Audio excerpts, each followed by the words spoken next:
porque começamos este ano com este propósito para que pudéssemos aqui estar recebendo uma preparação para melhor ser. E agradecemos pela vinda do teu servo nesta noite aqui, este lugar, e já durante esses 2 dias anteriores, para a edificação da tua igreja lá no conjunto do tabuleiro. Pedimos assim para que, em nome de Jesus, esta unção poderosa do Espírito Santo de Deus venha tomar o teu servo. E ele, ministrando tudo aquilo que o Senhor lhe concedeu, mas que o faça debaixo da direção do teu Espírito Santo, para que o teu nome seja glorificado, vidas sejam edificadas aqui, homens sejam melhor preparados para esta boa obra que o Senhor realmente confiou a cada um de nós. E venhamos a ser aquela pessoa, se já éramos muito mais zelosas ainda para o agradecimento do Pai. Agradecemos pela nossa vitória, em nome de Jesus, e aqueles que digam amém.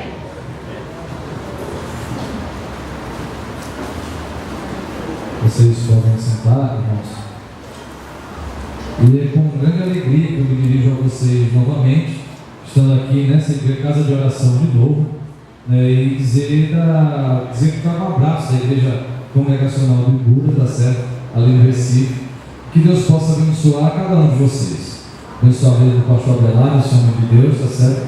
E de toda a sua família. É sempre bom voltar aqui a Maceió e ver, né, o carinho e o acolhimento de cada um de vocês. Realmente que Deus abençoe vocês. Amém? Eu gostaria de pedir, mesmo assentado como você está, você abrir a sua Bíblia no livro do profeta Jonas. Livro do profeta Jonas, capítulo 3. Jonas, capítulo 3.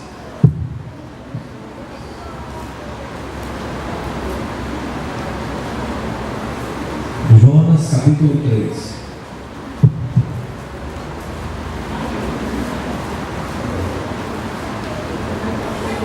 E vamos ler a partir do verso de número 1. Jonas, capítulo 3, a partir do verso de número 1.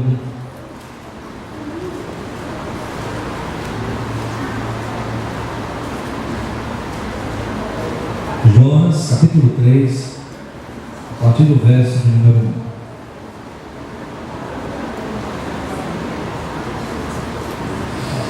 Todos encontraram, amém? Vamos lá então, você vai deixar a sua Bíblia aberta, está certo, neste livro. Veio a palavra do Senhor, segunda vez a Jonas, dizendo: dispõe-te, vai à grande cidade de Nínive e proclama contra ela a mensagem que eu te digo. Levantou-se, pois, Jonas e foi a Nínive, segundo a palavra do Senhor. Ora, Nínive é uma cidade muito importante diante de Deus, e de 3 dias para percorrê-la. Começou Jonas a percorrer a cidade, no caminho de um dia, e pregava, e dizia: ainda em 40 dias Nínive será subvertida. Que Deus nos abençoe, meus irmãos, com a sua palavra. Amém. Vamos sentar.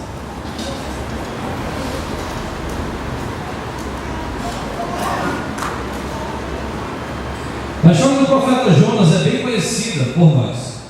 Desde os tempos de departamento infantil, aqueles que cresceram na igreja, que ensinaram no departamento infantil dos adolescentes, sabem muito bem da história do livro de Jonas, não é verdade? Na verdade, como eu falei ontem, na colega da hoje igreja, né, da Tabuleiro, a primeira escola bíblica dominical teve como lição a história do profeta Jonas, ensinada pela Sarah Calley, tá certo? E a 5 crianças. Essa é a história que eu vou contar amanhã, né, na escola dominical. Mas fica aqui registrado que a primeira escola dominical do país foi feita em cima deste livro do profeta Jonas, sendo ensinado a 5 crianças. Mas não só aqui, meus irmãos, não só aqui no Brasil, a história do profeta, ela é fascinante e consegue fascinar. Li em um determinado livro, chamado Redescobrindo a Vocação Espiritual do Pastor, que é em cima do livro de Jonas, que lá no leste europeu, durante muito tempo, as igrejas cristãs daquele local, o púlpito da igreja era em formato de peixe. Os caras liam Jonas, ficavam tão fascinados, que fizeram do púlpito em formato de peixe. Aí o camarada, para pregar, ele subia na escadinha e pregava na boca do peixe. Estou louco assim para colocar lá no boca. Se não souber onde é que vem, pode me dizer que eu vou comprar, tá certo? Então o cara sai e prega na boca do peixe. Talvez o símbolo de sempre pegar o que não deve, né? É engolido. Mas no meu caso, o primeiro contato que eu tive com o profeta Jonas foi também na escola bíblica dominical, ali na nossa igreja de Caruaru, primeira igreja congregacional de Caruaru. E a professora era na época daquele quadro lá, que colocava aquelas figuras, né? Flaneró, vou saber dizer esse nome. Isso mesmo. Vou tentar, eu vou aqui enrolar. Mas eu lembro que colocava um peixe imenso, aí abria a barriga do peixe e depositava Jonas ali, ó. E aí ficava fascinado com essas histórias. Mas aí, meus irmãos, o perigo que se tem com relação ao livro do profeta Jonas é reduzi-lo onde não deve. Reduzi-lo onde não deve. Por exemplo, achar que a história de Jonas é a baleia. Não é de Jonas é a baleia, como nós vamos ver daqui a pouco. Esse não é o personagem principal da história. Talvez dizer que Jonas é um profeta fujão. Bom, até onde a gente sabe, meus irmãos, a primeira vez que Jonas aparece na Bíblia, ele aparece no livro dos Reis. Livro dos Reis. E ele aparece profetizando na época do terrível rei Jeroboão II. E ele profetiza naquela ocasião que era chegar o tempo de levantar novamente os muros da cidade, estendendo o poder da cidade, proteção, potência econômica e etc. Jonas começa assim na Bíblia. É assim que ela aparece. De forma que, quando você e eu abrimos a nossa Bíblia em Jonas capítulo 1, nós estamos pegando o carro andando. Pegamos o carro andando. Não é aqui que começa o ministério de Jonas, não. E nem aqui que vai terminar. É como se a gente pegasse carona na vida de Jonas de um determinado ponto ao outro. Mas o começo da história a gente não sabe. Quando foi que Jonas começou a profetizar? Não sabemos. Como foi a questão do começo do seu chamado? Também não sabemos. Sabemos que ele aparece na história de Jeroboão II, segundo livro de Reis, e aqui no seu livro, o livro que leva o seu nome. E já aqui, meus irmãos, como eu falei, o carro está andando, né? Vem a palavra do Senhor Jonas, filho de Amitai, dizendo: foi, vai para a cidade de Nínive e clama contra ela. Isso é Jonas capítulo 1, versículo 1. Jonas sabe que precisa ir a Nínive, sabe que tem que pregar contra ela, e sabe porque a sua maldade chegou até Deus. Então Jonas tem o local da pregação, tem o sermão e tem a conclusão do sermão. Vá lá em Nínive e clama contra aquela gente, porque a sua maldade chegou até mim. E aí você está com a sua Bíblia aberta, o verso 3 do capítulo 1 vai dizer que Jonas faz as malas, faz o check-in, paga a passagem e parte para Tarsis. Ué, não era Nínive que deveria ir? Por que está indo para Tarsis? Meus irmãos, os comentaristas não chegam em um acordo porque é que Jonas vai para Tarsis. Para uns, Jonas está morrendo de medo dos ninivitas. A verdade, meus irmãos, é que os ninivitas eram um dos povos mais cruéis daquela época. E eles tinham o péssimo costume de, quando não gostar da pregação do pastor, cortar a cabeça fora do pastor e colocar em praça pública. Eu não sei quem gostaria de ser missionário numa cidade dessa, né? Você pastor de igreja congregacional de Nínive, né? Se eles não gostassem da pregação, decapitavam o cara e colocavam na praça pública para dizer o quê? Nós não queremos pregadores aqui. Era tamanha, meus irmãos, a maldade dos ninivitas, que quando eles conquistavam povos, eles arrasavam completamente com a história, com a identidade do povo. Para uns, Jonas está com medo. Para outros, Jonas está com preconceito. Eu saí de casa para pregar para aquela gentinha? Nunca.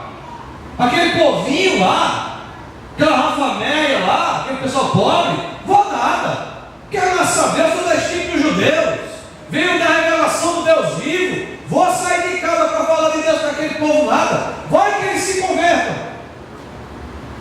Os comentaristas não chegam em um consenso se é por medo ou por preconceito que ele não quer ir para mim, mas a gente sabe porque ele quer ir para Tarsis. Isso a gente sabe. Jonas, meus irmãos, decide não ir a Nínive e decide para Tarsis. A primeira vez que Tarsis aparece na Bíblia é também no livro dos Reis. Tarsis é a Espanha, onde hoje é a Espanha. E a primeira vez que Tarsis aparece, diz a Sagrada Escritura que o rei Salomão vai fazer o grande templo de Deus, e ele manda Tarso? Ouro e madeira. E o texto sagrado vai dizer que vem ouro, vem madeira, mas também vem macaco e pavão, lá de Tarso. Coisa chique, que não havia na época, lá em Israel. De forma, meus irmãos, que ficou no imaginário judaico, que Tarso era um lugar maravilhoso e exótico. Negócio chique mesmo, tudo é bom em Tarso. E aí, meus irmãos, Jonas está dizendo o seguinte: eu não vou para onde Deus quer, eu vou fazer a minha agenda de serviço. E aí a gente sabe, no verso 3, olha só o verso 3 que diz: Jonas se dispôs, mas para fugir da presença do Senhor, para Tarsis. E tendo descido a Jope, achou um navio que ia para Tarsis, pagou por a sua passagem e embarcou nele para ir com eles para Tarsis. E se alguém ainda está em dúvida que Jonas não quer ir para Nínive, o versículo termina dizendo o quê? Para longe da presença do Senhor. Jonas, meus irmãos, se parece aqui com você e eu. Jonas é igualzinho a você e eu aqui. Em um determinado momento da nossa vida, a gente acha que pode mandar na nossa vida. Em um determinado momento da nossa vida, a tentação vem para dizer assim: eu vou te servir, mas eu vou servir onde eu quero, não é onde o Senhor quer. Eu vou fazer a minha própria agenda de serviço. Vou sair aqui da igreja, vou montar outra igreja, vou para outra igreja, ou de outra igreja vou para outra igreja, mas eu vou te servir onde eu quero, onde eu acho que seja melhor. E aí, meus irmãos, o texto continua dizendo, você sabe muito bem da história. Jonas, ele entra no navio, desce ao porão do navio e começa a viagem, travessia. Acontece que Deus não gostou nada daquela agenda de Jonas. Deus não achou graça nenhuma naquela atitude de Jonas. E o texto da Sagrada Escritura vai dizer o quê? Que uma forte tempestade vem contra aquele navio, lambe o navio, açoita o navio. E aí, meus irmãos, é de tal forma que o verso 5 do capítulo 1, se você está com a sua Bíblia aberta, o verso 5 do capítulo 1 diz que os marinheiros, cheios de medo, começaram um culto de oração lá no navio. Cada um clama ao seu Deus. Você imagina uma coisa que deve ter sido esse culto de oração, né? Pelo menos sincero, eu sei que ele foi, né? Todo mundo morrendo de medo de morrer, e vão cada um que tem o seu Deus que ora.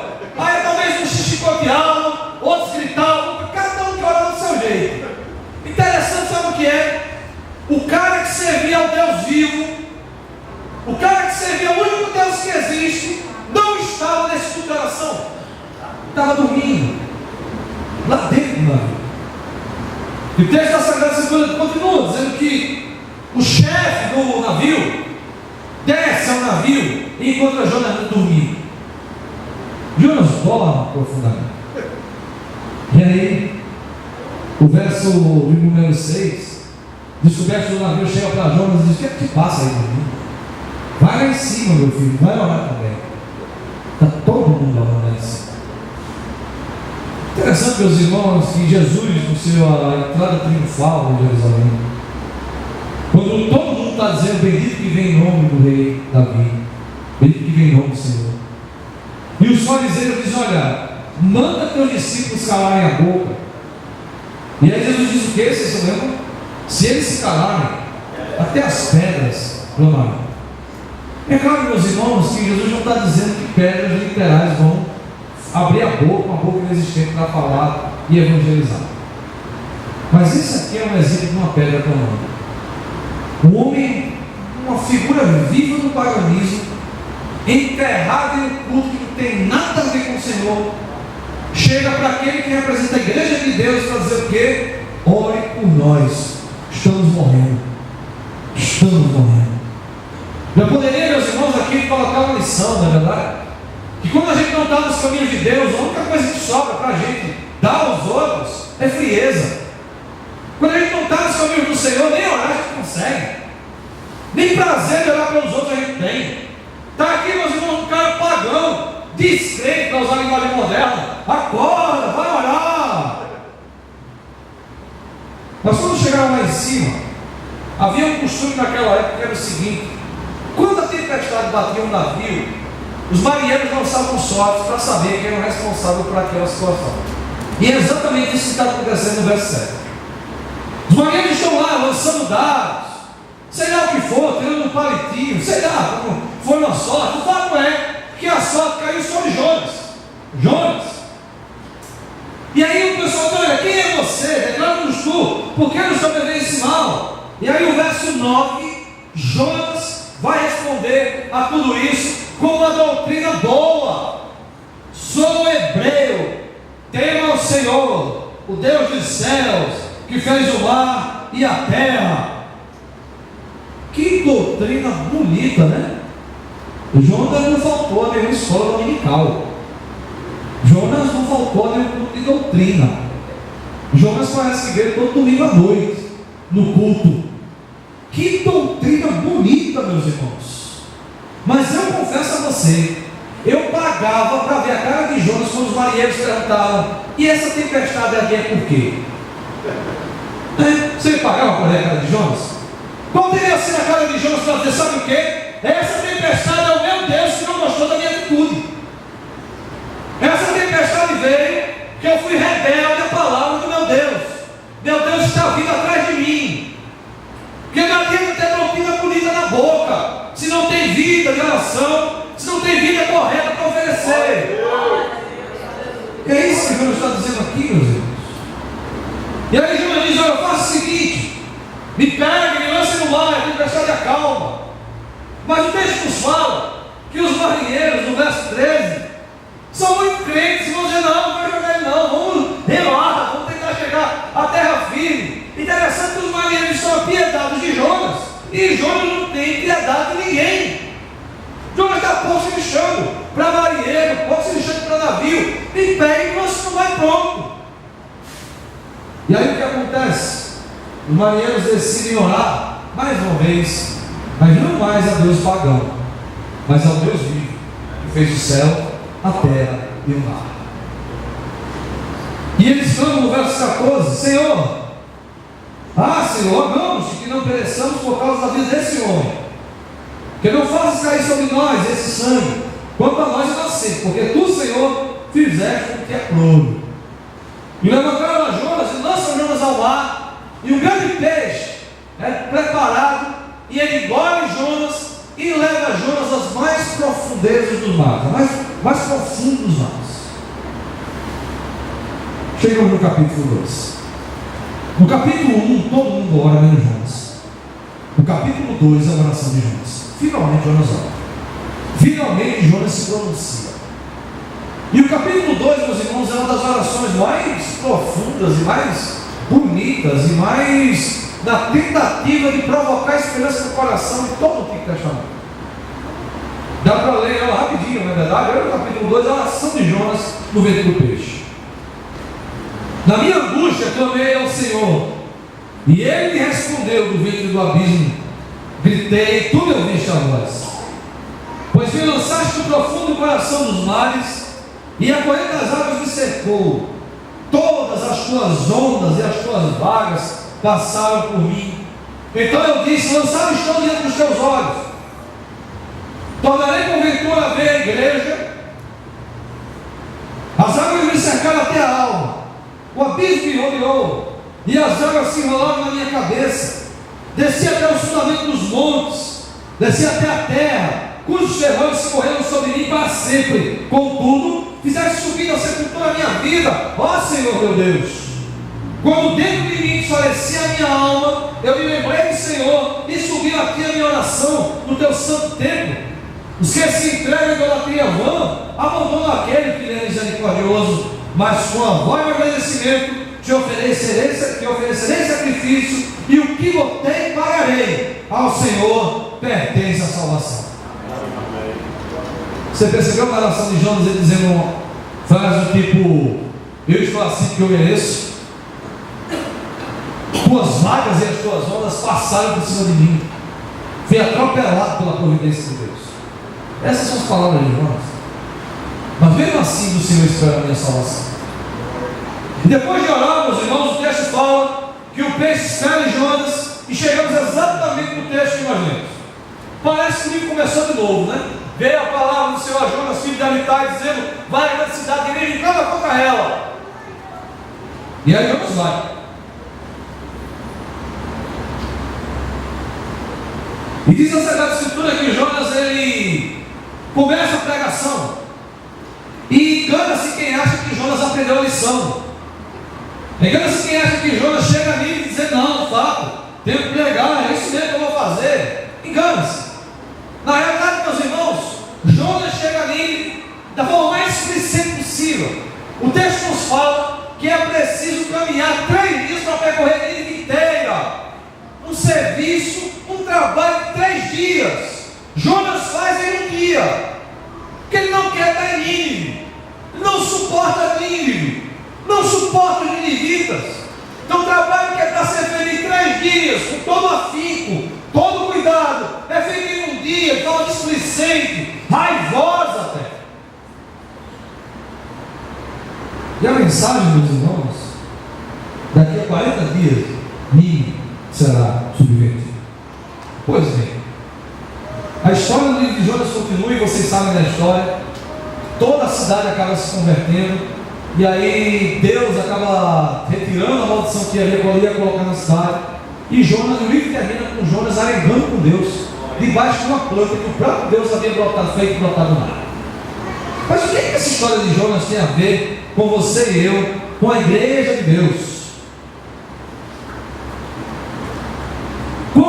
O escritor do livro de Jonas escreveu, o que ele queria que você e eu compreendesse?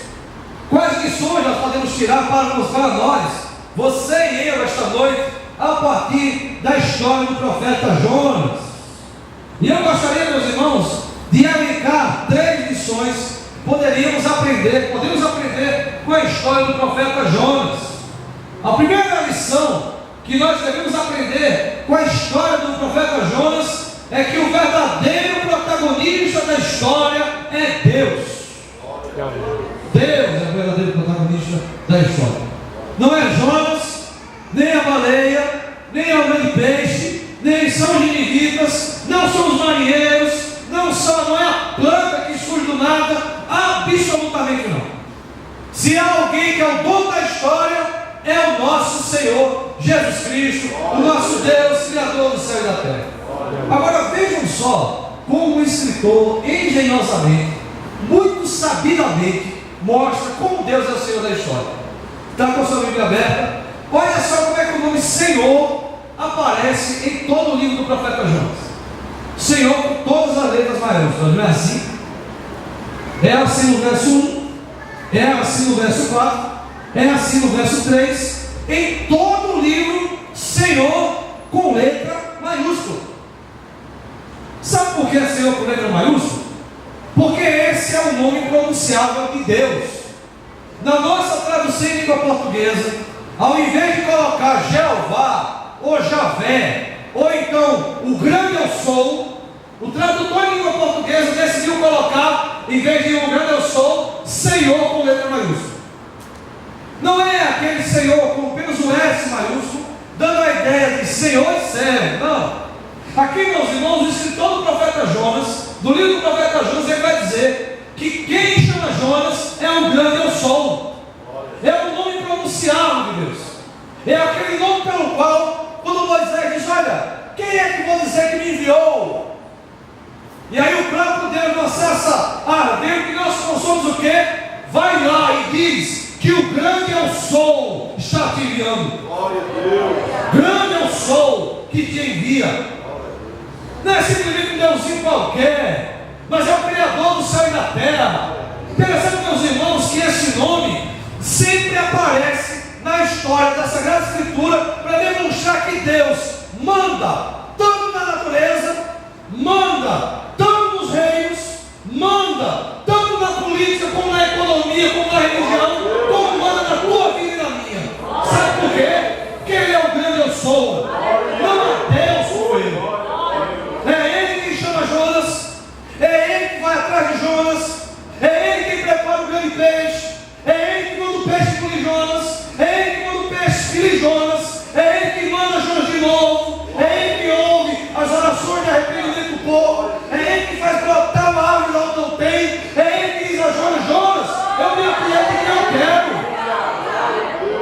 porque eu sou o grande, eu sou.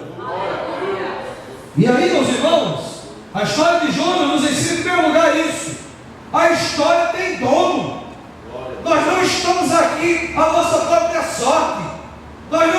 aqui construindo uma agenda pessoal, onde eu digo, bom, deixa eu ver aqui, amanhã eu vou para tal lugar, depois eu vou para tal lugar, depois eu vou para tal lugar, e ninguém tem nada a ver com isso.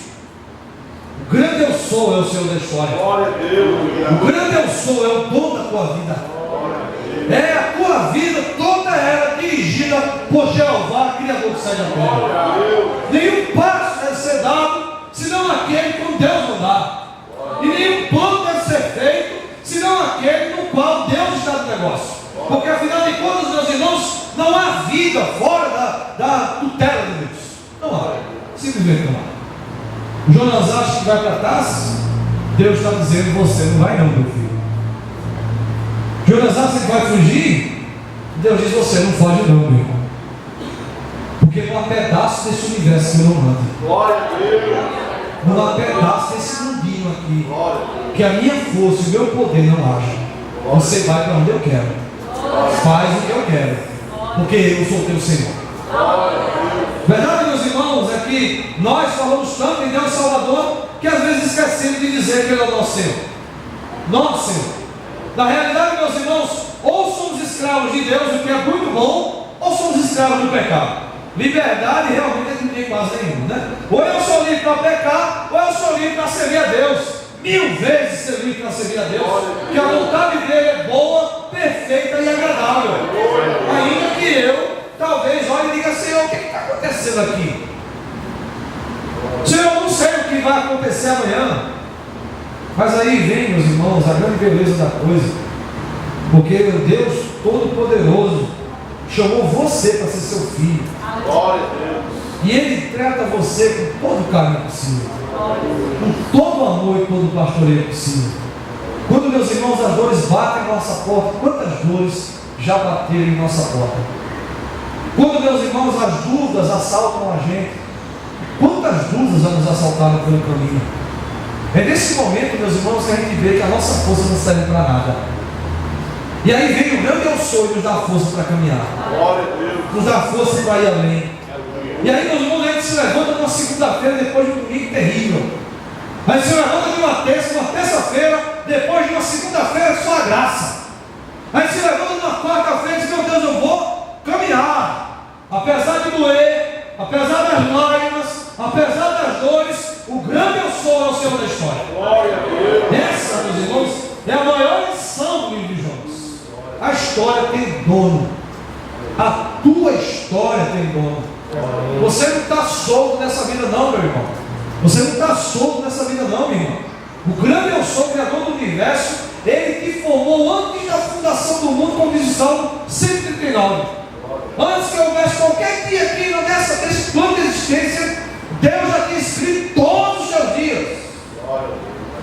E Ele sabe exatamente o que se passa no teu coração, sabe o que se passa na tua mente, sabe aquilo que te causa angústia, sabe aquilo que te causa tristeza, sabe aquilo que te causa raiva, sabe, Ele sabe absolutamente tudo.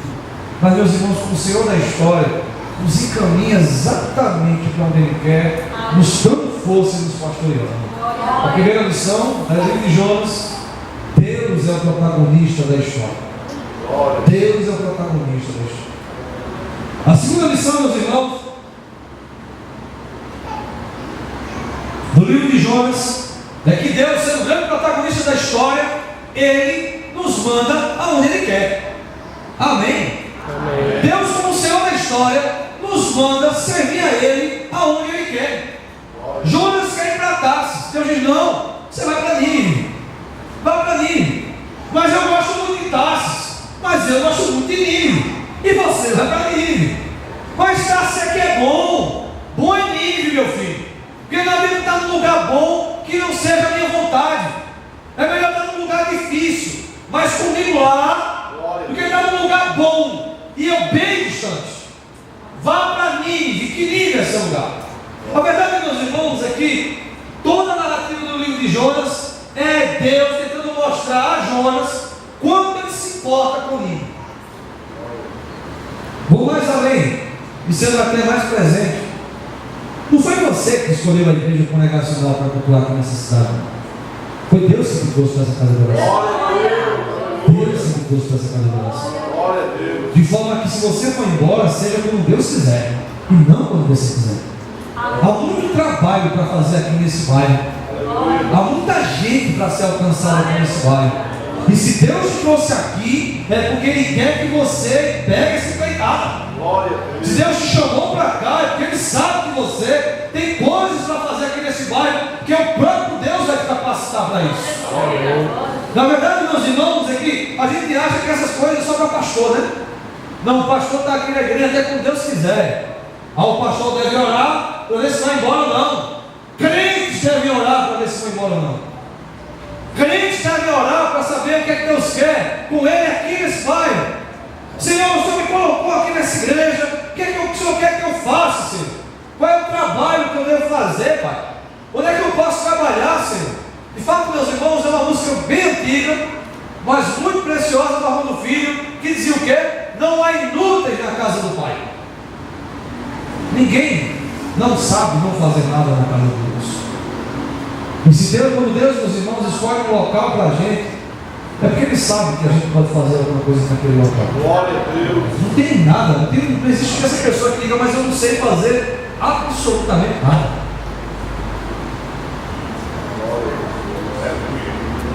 Tinha uma senhora na igreja de Caruaru, e ela chegou para o pastor e disse: pastor, eu queria trabalhar para Deus na igreja, mas eu não sou tímida para falar para o povo. Tem gente que quer saber, né? Não sei, botar o microfone aqui eu vou trabalhar, assim. O que você sabe fazer, meu irmão? Eu, pastor, eu sei fazer cocada. Então, os irmãos façam cocada e distribua no culto de oração. E não é que o culto de oração ficou bem frequentado. Ela fazia cocada em casa, quando terminava o culto, irmãos, olha. Mas sabe o que é isso, meus irmãos? Prazer de servir a Deus em alguma coisa. Alegria de dizer, eu estou fazendo alguma coisa para a casa de Deus. Deixa eu dizer para você uma coisa. Se lembra dos seus primeiros tempos de convertido? Você se lembra? Se lembra da alegria que era estar na casa do Senhor? Você se lembra do prazer que era trabalhar na casa do Senhor? Pois bem, meus irmãos, nunca deve deixar essa chama acabar, essa chama apagar. Sabe uma coisa? Tem coisa melhor do que quando você voltar para casa e dizer: rapaz, fiz alguma coisa para Deus. Porque quando você faz alguma coisa aqui na igreja, não é para o pastor Belão nem para os terríveis que você vai, não. É para o Deus que te salvou. É para Ele que você está orando. É a Ele que você está dizendo: rapaz, eu vou fazer alguma coisa. Cantar, ensinar, departamento infantil, evangelização. Alguma coisa você pode fazer, meu irmão. Alguma coisa você pode fazer, irmão. Porque se Deus te trouxe para cá, Ele quer que seja aqui que você trabalhe. Glória a Deus. E se Ele é o Senhor da história, pode ter certeza que Ele sabe o que está fazendo. Se Ele é o Senhor da história, pode ter certeza que Ele sabe o que está fazendo. O pastor Cleiton foi uma vez pregar na igreja de Santa Cruz sobre missões. E ele pregou no texto de Mateus, que é o texto mais emblemático do Novo Testamento, né? Jesus, depois de pregar e curar muita gente, Mateus capítulo 9, ele para e diz: olha, a seara é grande, mas os trabalhadores são poucos. E aí ele diz uma coisa que é para a gente, para mim e você, um tanto quanto lógica, né? Porque se a seara é grande e os trabalhadores são poucos, qual seria a coisa natural para se dizer? Vamos trabalhar. Mas não. Sabe o que Jesus disse? Orem ao Senhor da seara, que envie mais trabalhadores à sua seara. Aí o pastor Cleiton, daquele jeito dele, né? Por que Jesus está falando para orar? Sabe por quê? Porque se o reino de Deus não vale nem uma oração tua, nem começa a trabalhar, meu irmão, porque você vai parar no meio do caminho. Nem começa a trabalhar. Se você não se importa com o reino de Deus de tal forma que Ele está presente nas tuas orações, Senhor, o pastor está ali sozinho, precisa de pregadores, Senhor, manda mais gente para pregar. Senhor, o irmão está evangelizando sozinho, Senhor, manda mais gente evangelizar. Senhor, tem gente vindo para o ensaio coral, manda a gente para o ensaio coral, Senhor. E adivinha quem Deus vai mandar quando você orar assim? É isso mesmo, Ele pode mandar você. Porque aí, meus irmãos, você acabou de se colocar à disposição para o trabalho. E eu me lembro quando o pastor Cleiton falou isso, eu tinha 17 anos só. Recém-convertido. Sabia fazer absolutamente nada. E era tímido, meus irmãos, para falar em público, era dificuldade. Mas aí eu, um colega meu, Carlos, e outro chamado Celso, não, vamos ajudar o pastor. Aí chegou o pastor Adonias, esse pastor Belão conhece, pastor Adonias: pastor, o senhor está precisando precisando de quê? O pastor gosta de escutar essas coisas, né? Pastor, você está precisando de quê? O pastor disse, olha, não tem ninguém para pregar lá na congregação nossa, que fica ali em Mateus Vieira, que é um lugar de serra lá de Santa Cruz do Caparibe. A gente saiu do trabalho, de 2 horas da tarde, o sol daqueles, pegava uma Toyota, ia pela BR, descer na BR e ladeira, meus irmãos, ó, subir e descendo. Porque não sei quem foi que inventou de fazer a congregação na ladeira mais alta, da montanha mais alta daquela região, né? Fizeram a congregação exatamente nela. Olha aqui, ó, subindo e descendo, calor que Deus deu. Uma vez ele estava evangelizando, o dirigente da congregação disse, olha, você não queria ir na casa do meu irmão, não? E a gente cansava, onde é a casa do seu irmão? Ele apontou lá embaixo, casinha pequenininha, lá embaixo, lá, vamos embora. Mas sabe o que eu estou dizendo para você? Para dizer o seguinte, olha, a gente voltava para casa cansado, mas a gente voltava tão feliz de ter feito alguma coisa assim, a gente voltava tão realizado. Dizer, meu amigo, eu fiz alguma coisa que estava ao meu alcance. Deus tem abençoado o trabalho das minhas mãos de forma que eu possa voltar e voltar leve. Sou útil na casa de Deus. Não que Deus vai derramar uma bênção por eu ser útil, Deus derrama uma bênção pela sua graça. Mas como é bom a gente poder dizer, Senhor, Deus pode me usar para alguma coisa. Aí chegava a gente em casa, meus irmãos, com a canela cinzenta, de poeira, cabelo duro, toda poeira no asfalto, né? E poeira também de barro. Mas como a gente voltava feliz, meu Deus do céu. Sabe por que eles reclamam muito? Porque não trabalham pelo reino. Sabe por que crentes dão muito trabalho? Porque não trabalham pelo reino. Porque quando se trabalha pelo reino, meu irmão, não tem tempo para reclamar. Não tem tempo para estar colocando o dedo na cara dos outros. Não tem tempo para estar reclamando com o pastor, que é a igreja, com o presbítero, que não sei quem. Vá trabalhar, meu irmão, no reino, para você ver. Você vai estar ocupado todo o teu tempo e melhor. Feliz na vida. Feliz na vida. Porque o Senhor, grande eu sou, te chamou para esse local para trabalhar. Terceira lição que a história de Jonas nos ensina, capítulo 3, versículo 4. Começou Jonas a percorrer a cidade por meio de um dia, e pregava e dizia, em 40 dias Nínive será subvertida. O Deus que é o Senhor da tua história, o Deus que te chamou para cá, para trabalhar aqui, é o Deus que te deu uma mensagem. Você não vai chegar lá fora e vai dizer, Senhor, eu não sei o que falar. Você tem uma mensagem, você tem algo para transmitir. Jonas, meus irmãos, tem uma mensagem, no mínimo apocalíptica, né? Daqui a 40 dias, olha, nada vai sobrar. A mensagem, meus irmãos, que Jonas prega, tem como característica a urgência. Olha, tem que ser logo, se convertam logo, porque daqui a 40 dias tudo vai se acabar. Essa mensagem, meus irmãos, ela é dita a todos. Jonas chega numa praça e fala para todo mundo. Ele não seleciona quem prega. Deus que é o Senhor da tua vida e teu local para o trabalho também te deu uma mensagem. Também te deu uma mensagem. E aí, meus irmãos, é você orar, pedindo a Deus, Senhor, me dá oportunidade para falar da tua palavra. A gente ora por tanta coisa, meus irmãos. Não é verdade? A gente ora por tanta coisa pessoal. E vale a pena orar sim. Mas como a gente, o reino de Deus, é pouco objeto das nossas orações. Senhor, eu queria que o Senhor me desse oportunidade para falar de Jesus Cristo para alguém que não te conhece. Senhor, eu gostaria de falar de Jesus Cristo para alguém do meu trabalho. Me dá uma oportunidade, Senhor. Me dá uma oportunidade. Eu falei na terça quarta-feira lá na igreja que é preciso aproveitar as oportunidades. Né? Um amigo meu, pastor presbiteriano, ele contou uma história de que um jovem chegou para ele e disse, pastor, eu queria evangelizar alguém, mas não tenho vergonha. O Senhor pode orar por mim? Vamos orar. Senhor, dá oportunidade para o teu filho pregar o evangelho para alguém e tal. E orou e mora em casa mesmo. Aí começou a orar em casa. Aí um dia, ele estava saindo da escola dominical, lá terminando de 11h30. 11h30 no domingo. Bora lá em Casa Caiá, bairro de Olinda, né?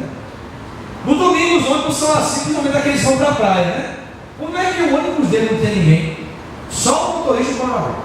Ele entrou, pagou passagem, sentou numa poltrona. Na outra parada, subiu um jovem.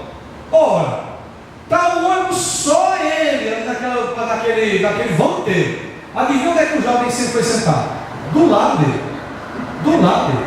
E ele aqui, olhando para a janela, no ônibus, né? Aí o jovem fez: isso é uma Bíblia, é? Aí ele: é. Aí, meu irmão, não tem oração que resolve, né? Não tem oração que resolve, né? O camarada só falou dizer: meu irmão, me evangelize, por amor de Deus. Do ônibus inteiro vai sentar justamente do lado dele. Então, meus irmãos, temos uma mensagem, temos o que falar. Você consegue falar do que Deus fez pela tua vida para alguém? Consegue? Eu sei que consegue. Eu sei que você consegue chegar e dizer: olha, fulano, quando eu não tinha Deus na minha vida, eu era assim. Ou ainda mais, se você nunca foi do mundão, cresceu na igreja, que é bênção, eu também cresci na igreja, sei que você também tem uma mensagem. Olha, Deus nos ama. É fácil, meus irmãos, falar. Fácil falar. Porque afinal de contas, meus irmãos, os homens falam tudo que não presta, mas a nossa mensagem presta. Os homens falam, meus irmãos, coisas que destroem lares. A nossa mensagem constrói lar novo. Os homens falam, meus irmãos, coisas que aumentam contenas. O Evangelho é o Evangelho da paz. Eu digo a vocês, meus irmãos, que enquanto a gente fala aqui, com tu aqui, neste bairro aqui, com certeza, mães estão chorando agora. Dizendo: meu filho não tem mais jeito. Com certeza, meus irmãos, casais estão agora dizendo: olha, nosso casamento não tem mais jeito. Com certeza, meus irmãos, alguém está dizendo: olha, minha vida não tem sentido. Sabe qual é a única coisa que pode salvar essa gente? E eu creio firmemente nisso: o Evangelho de Jesus Cristo. Porque Ele é o poder de Deus para a salvação de todo aquele que crê. Agora, sabe quem deve levar essa mensagem? Você. Sabe quem deve falar essa mensagem para quem não tem? Você. Porque Deus te chamou para isso. Deus te libertou do império das trevas. Deus te tornou o Senhor da tua vida. Deus te deu um local e uma mensagem. Meus irmãos, vamos ao trabalho. Meus irmãos, vamos à evangelização. Meus irmãos, vamos se colocar na caminhada que o reino de Deus precisa. Amém? Amém. Feche teus olhos então, curva a tua cabeça e vamos lá.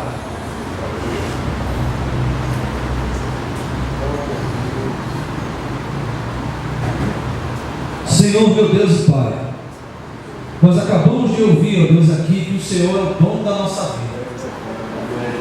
E cremos nisso, Senhor. Confessamos assim, Pai. Tu és o dono do nosso coração. Tu és o dono da nossa vida, Senhor. Nosso trabalho, nossos estudos, nossos planos de vida, nossa família, tudo que nós temos e somos é Teu, Senhor. Teu. O Senhor comprou com sangue puro derramado ali na cruz, Senhor. O Senhor, ó Deus, comprou com um preço tão duro. O Senhor comprou com um preço tão alto, ó Deus, e são Teus. O Senhor, ó Deus, ao nos comprar, também nos deu um local. O Senhor nos deu essa casa de oração, Senhor. Onde aqui, ó Deus, nós nos reunimos, onde aqui oramos, onde aqui cantamos, onde aqui ouvimos a Tua palavra. Esse é o lugar que o Senhor nos deu. E queremos, ó Deus, te agradecer por isso. Se nós nunca, ó Deus, te agradecemos agora, Senhor. Obrigado, Senhor, pela igreja evangélica congregacional desse bairro. Porque é aqui, ó Deus, onde nós crescemos, foi aqui, ó Deus, onde educamos os nossos filhos com relação à fé cristã. Te louvamos, ó Deus, por cada ofício que é realizado aqui nessa igreja. Mas também, ó Deus, queremos te pedir, ó Deus, que o Senhor nos faça capacitados para a Tua obra, Senhor. Como diz, ó Deus, um certo poeta: toma, ó Deus, essas mãos e faz que elas trabalhem para Ti. Toma, ó Deus, os nossos pés e faz, ó Deus, que eles trabalhem para Ti. Toma, ó Deus, a nossa boca, tão pronta para criticar, e faz, ó Deus, com que ela pregue o Teu Evangelho àqueles que não te têm, Senhor. E aí, ó Pai, a gente possa cumprir, ó Deus, a missão pela qual nós somos chamados, que é glorificar o Teu nome, ó Deus, e levar o nome do Teu Filho Jesus Cristo àqueles que não te têm.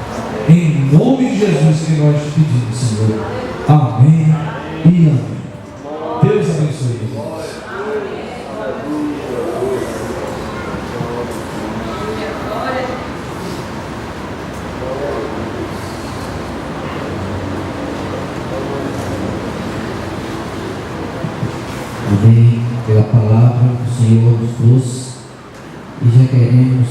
agradecer a todos os irmãos que vieram, pessoal da Igreja de Tabuleiro, prazer tê-los aqui. E amanhã já quero deixar o convite a todos vocês para a escola dominical, às 9 horas, amém? O pastor Pedro está também ministrando pela parte da manhã e quero convidar todos e estejam aqui presentes para receber mais da porção do Senhor. Nesse momento vamos estar orando ao Senhor e logo após o pastor Belar estará da pressa apostólica. Vamos ficar de pé? Senhor, nós queremos agradecer ao Pai pela Tua palavra que foi pregada, pelos louvores, Senhor, por Tu ter, ó Deus, falado aos nossos corações, e, ó Deus, temos um lugar, Deus, temos uma mensagem, e essa mensagem é de vida, essa mensagem é poderosa para realizar tudo aquilo, Deus, que nós pensamos ou desejamos, ó Pai. Deus, traz essa consciência, Deus, que estamos aqui com uma missão e proclamar o Teu Evangelho, Pai. E agora te agradeço, Deus, por essa oportunidade e que Tu nos leves para nossa casa agora, Pai, em paz, e já repreendemos toda ação maligna, Deus, de acidente, de alguma ação maligna de algum homem mau, Deus, nós repreendemos agora em nome de Jesus. Iremos agora, descansaremos, Senhor, e amanhã estaremos para juntos aprender mais de Ti, cultuar o Teu nome neste lugar, nessa casa de oração, em nome de Cristo Jesus. Amém.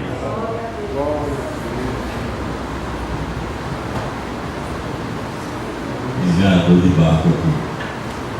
Ninguém. Antigamente no navio, né? A pessoa ia passar 8 dias para chegar no rio, onde estava tanto. Não estava nem na metade do navio de Jonas. Pense a carga sendo jogada fora. Eu não sei nem como é que ele torava. Ele queria ser caindo para lá para cá, porque era desmantelo. E Deus comprou a providência. Imagina, uma cidade do tamanho de mim, 103 quilômetros assim do raio, né? De poder. E ele fez só 19 quilômetros. Ao invés de 3 dias, fez só 19 quilômetros. Mas olha, Deus deu a providência. Não é diferente na minha e na sua vida. Você pode estar desempregado, fale do amor de Deus. Pode estar passando privações e que Jesus é bom. Haja o que houver, exalta e glorifica o nome do Senhor. Porque Deus só tem vitória para quem o exalta. Quem murmura não tem vitória. E Deus nos abençoe. Obrigado, pastor Will, pela disposição de ter vindo aqui, juntamente com a sua querida Elildo. Sabe que não é Elildo? Viu? Então vamos receber a bênção de Deus, que a graça de nosso Senhor e Salvador Jesus Cristo, o amor de Deus o Pai, a comunhão e as consolações do Espírito Santo sejam conosco neste lugar, e com todo o povo de Deus na face da terra, não só agora, mas para todos sempre. Amém. Amém.